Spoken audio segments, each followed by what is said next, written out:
They are perched on park benches, scurrying down streets. They're even taking the subway. We're talking about the many, many rats living across the Big Apple.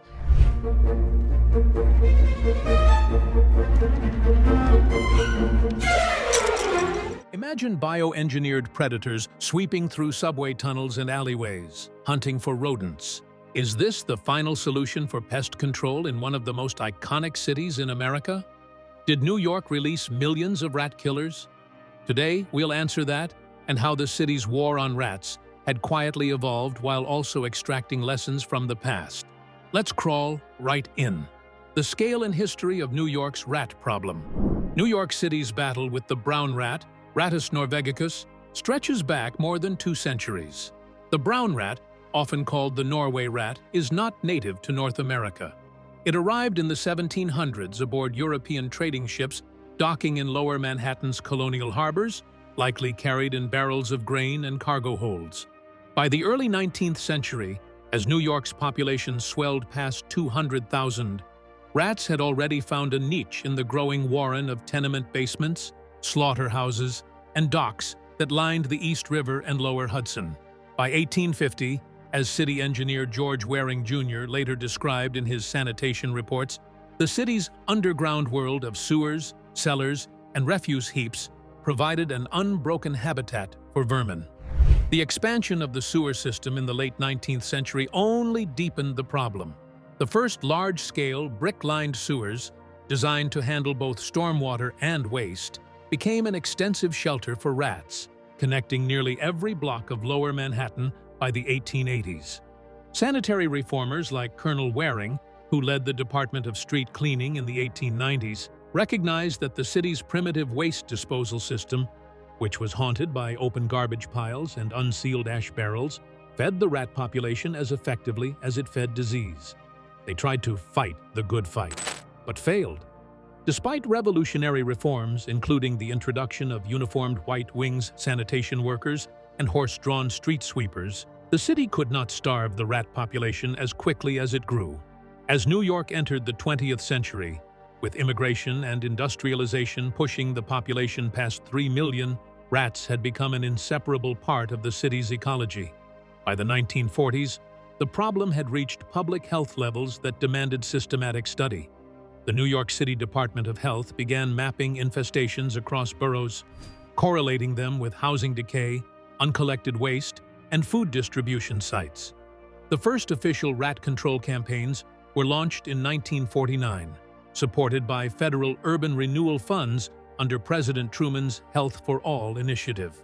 Yet, as later reports by the city's Bureau of Pest Control noted, these programs met limited success because the underlying issue, garbage management, remained unchanged.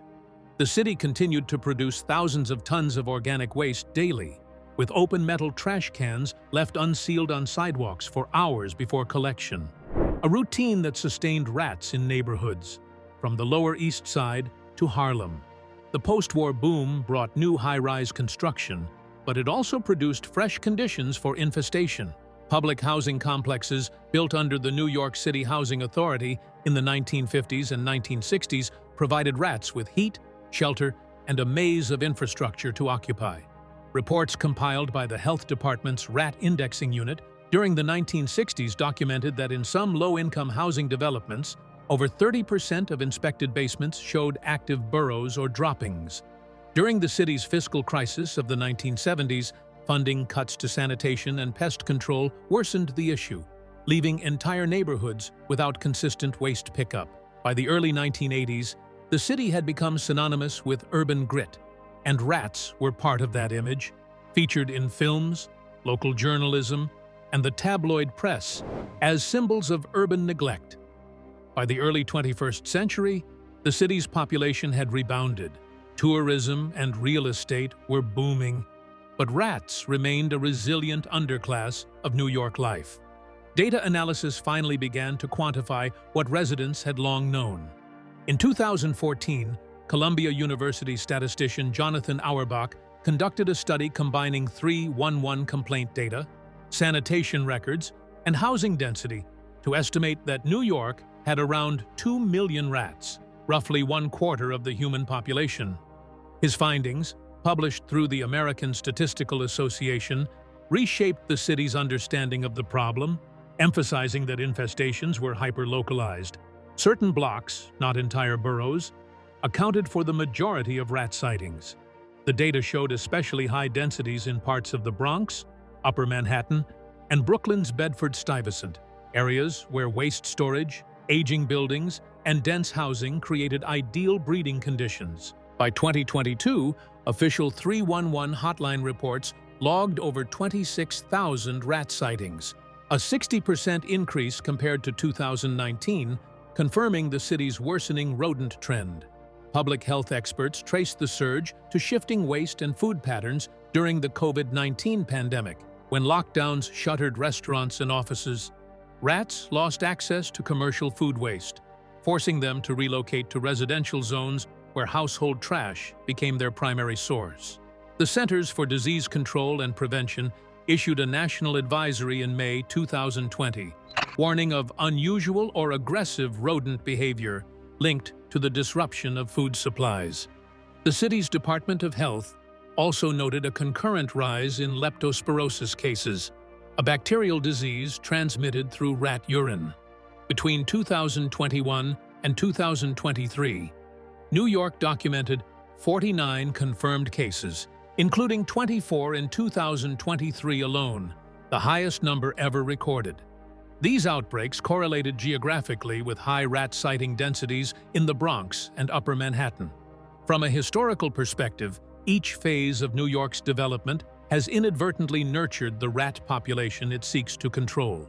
The arrival of steamships and open sewers in the 1800s, the rise of tenement housing, the mid-century decline of sanitation budgets, and even the surge of food delivery waste in the 2020s all form a continuous ecological thread. The city produces more than 12,000 tons of residential garbage daily, according to the Department of Sanitation, much of it organic waste accessible to rodents before collection. Even modest gaps in this collection schedule can sustain vast colonies. Modern estimates suggest that rats occupy nearly every neighborhood below 125th Street in Manhattan and major transit-adjacent areas in the outer boroughs. The MTA's 2021 audit identified rat infestations in 37% of subway stations, prompting pest control contracts and physical redesigns of waste bins and tracks. Genetic research conducted by Fordham University in 2017, analyzing rat DNA from across the city, revealed distinct uptown and downtown rat populations. New York's rat problem, therefore, is not an anomaly. It is an ecological reflection of urban density and waste. But how is the city planning to deal with it? New York's war plan against the Great Rat Invasion.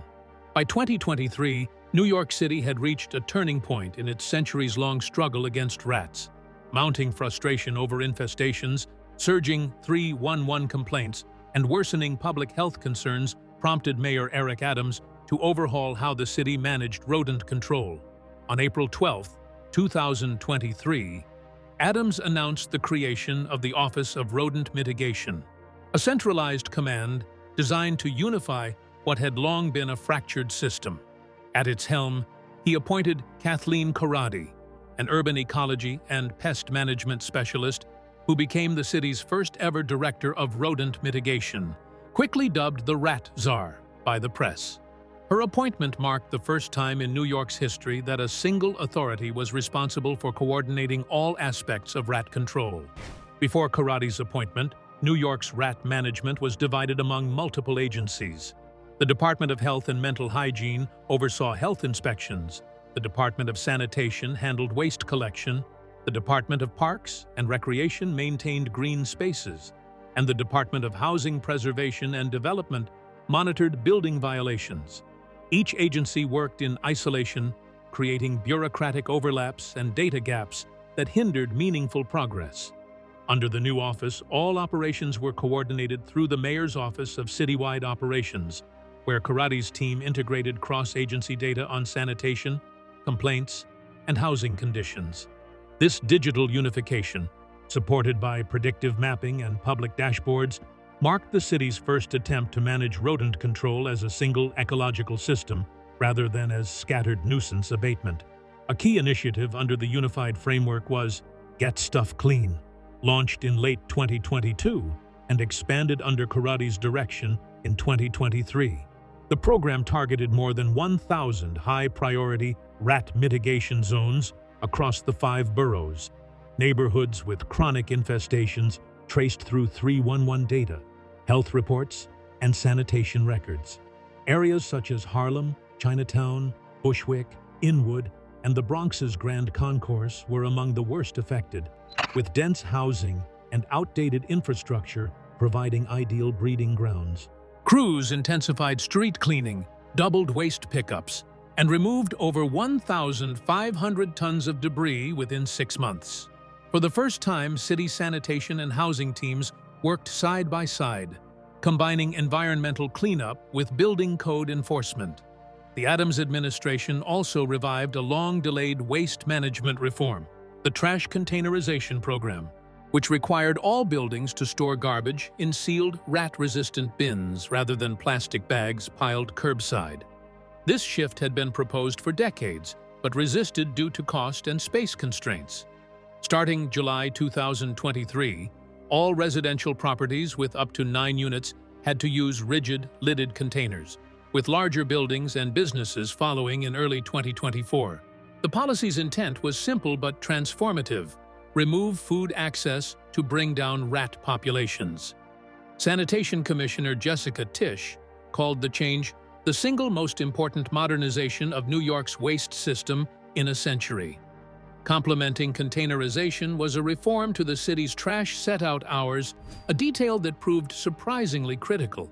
Previously, trash could be placed outside as early as 4 p.m., allowing rats to feast overnight. In April 2023, new regulations delayed the set-out to 8 p.m. for buildings using bags and 6 p.m. for those using containers. This reduced the nightly feeding window by nearly 70%. DSNY's data from pilot areas like Hell's Kitchen and Fordham showed a 68% reduction in visible rat activity within 3 months. The seemingly small timing change became one of the most effective tools in the new rodent strategy. The reforms carried financial teeth as well. The Housing Maintenance Code was amended to impose fines of $300 to $2,000 for unsanitary waste handling or failure to address infestations. In 2023, the Department of Health conducted over 150,000 proactive inspections, up 20% from pre-pandemic levels. Enforcement, however, was paired with education.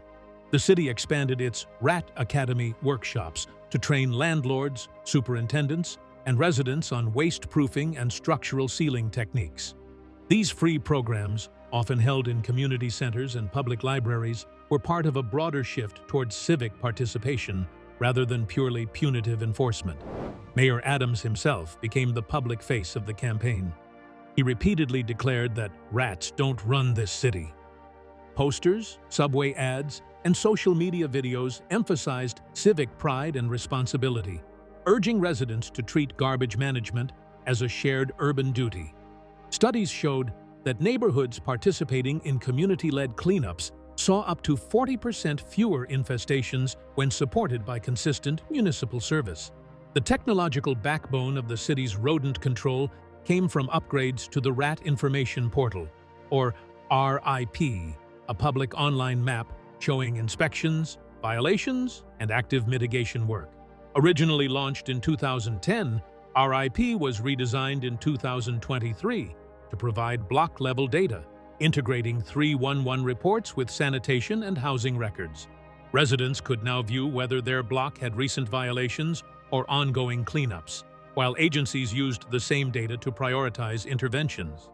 The most visible results came from the establishment of Rat Mitigation Zones, or RMZS, intensive focus areas designed to test high-tech pest control tools and concentrated cleanups. The first RMZs were designated in East Harlem, Bedford-Stuyvesant, the Bronx's Grand Concourse, and Lower Manhattan. These zones combined frequent waste pickup, housing inspections, and extermination efforts using advanced non-toxic technologies.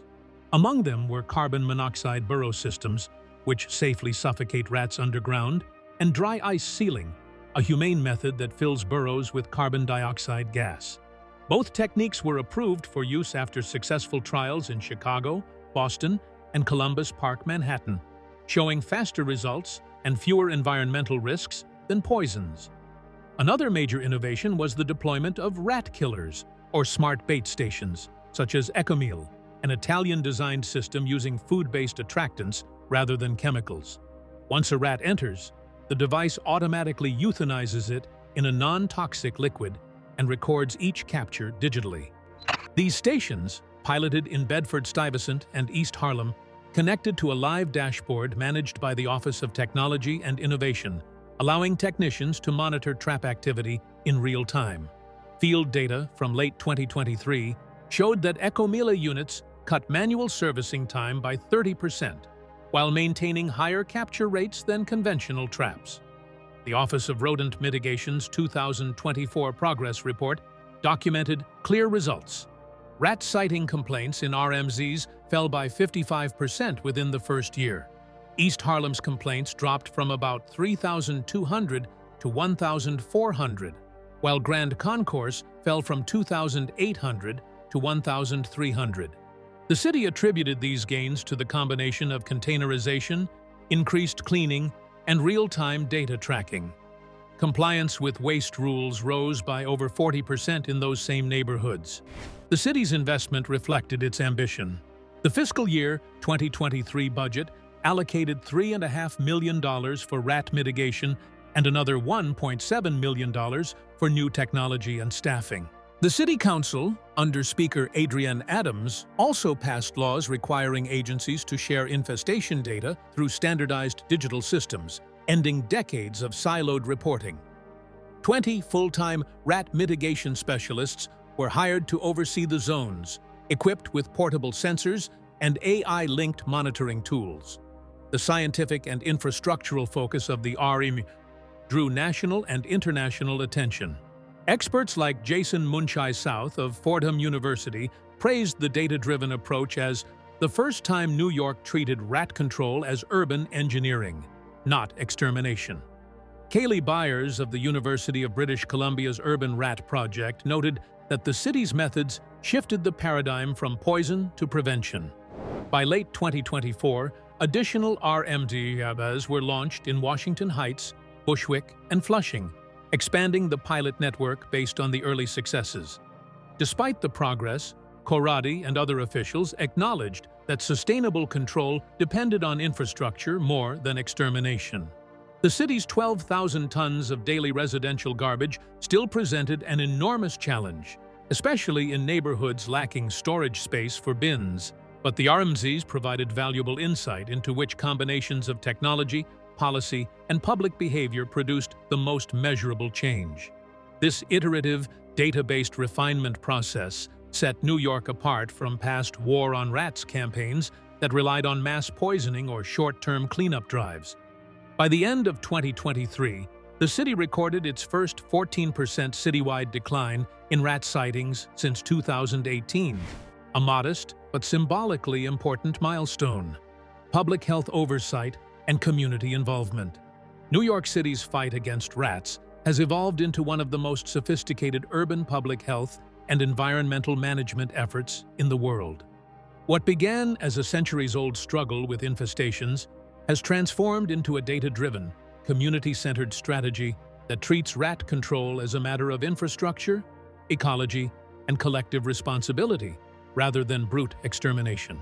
Central to this transformation is the city's recognition that rat populations reflect deeper urban issues, such as waste management, housing quality, and environmental design, rather than simply a need for more poison or traps. At the heart of the city's modern approach lies the Department of Health and Mental Hygiene, working closely with the Centers for Disease Control and Prevention to monitor both human health and environmental conditions. Their joint surveillance system tracks leptospirosis, a bacterial disease transmitted through rat urine. By 2023, New York had recorded 24 cases, the highest annual total on record, with most concentrated in the Bronx and Upper Manhattan. Although rare, These infections signaled a need for deeper preventive action. Between 2021 and 2023, health officials collected over 2,000 swab and water samples from sewers, parks, and waste sites to test for contamination. Combined with 311 complaint data through the city's rat information portal, these samples helped generate predictive risk maps.